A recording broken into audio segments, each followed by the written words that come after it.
नमस्कार दोस्तों जब सीबीआई की टीम आकांक्षा दुबे के उस रूम में पहुंची जिस रूम से आकांक्षा दुबे इस दुनिया को त्याग किया है, तो उस रूम में यहाँ पे एक बहुत बड़ा सुरंग मिला है जो हर कमरा में जाता है।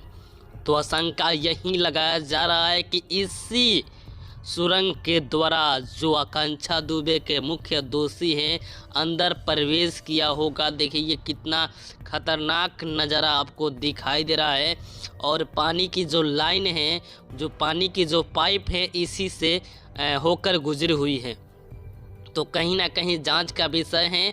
और जब सीबीआई की टीम पहुंची है तो हर एक चीज़ पर नज़र फेर रही है और अच्छे तरीके से जांच कर रही है, हर एक बिंदु पर जांच कर रही है। तभी तो आज उस कमरे से जो सुरंग मिला है सभी को चौंका कर रख दिया है।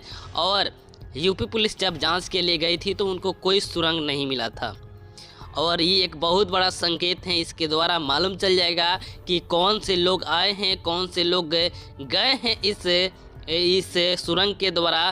तो आने वाला वक्त में मालूम चल जाएगा। और हो सकता है कि इस घटना में होटल मैनेजर का भी हाथ हो सकता